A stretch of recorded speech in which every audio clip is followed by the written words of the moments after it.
3 दिसंबर को हर साल करते हैं,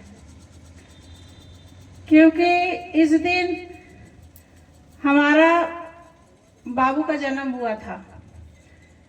इसीलिए हम बर्थडे बहुत मतलब महादेव का ही आशीर्वाद है और इसीलिए हम चर्चा करते हैं और हर साल करते हैं। महादेव बहुत ही दयालु हैं। जो महादेव के शरण में जाता है गुरु बनाता है और उनको मन तन से ध्यान से महादेव को अपना गुरु बना के अपने आप को समर्पित महादेव के चरण में अगर करता है तो महादेव ऐसा कोई भी काम नहीं है जो उसका नहीं होगा। चाहे कैसा भी विकट से विकट समस्या हो, महादेव पल भर में सब सुलझा देते हैं।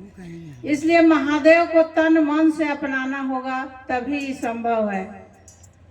और हमारे महादेव का जितना भी बखान करे उतना कम है। हमारे महादेव बहुत ही सुंदर हैं, बहुत ही दयालु हैं और अनुभूतियां तो हमको बहुत मिला है इनसे। वो हर कोई जान रहा है कि कितना अनुभूतियां हैं। महादेव हमारे बहुत ही दयालु हैं और क्या कहें भैया।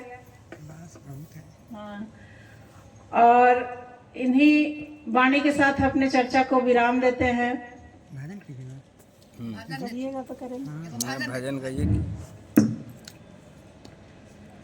जलवा मंगैली, फूलवा मंगैली, फलवा मंगैली गुरुजी। जलवा मंगैली, फूलवा मंगैली, जलवा चढ़ैली गुरुजी। तब जाके पुरल रमना शिवा चर्चा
के पूरा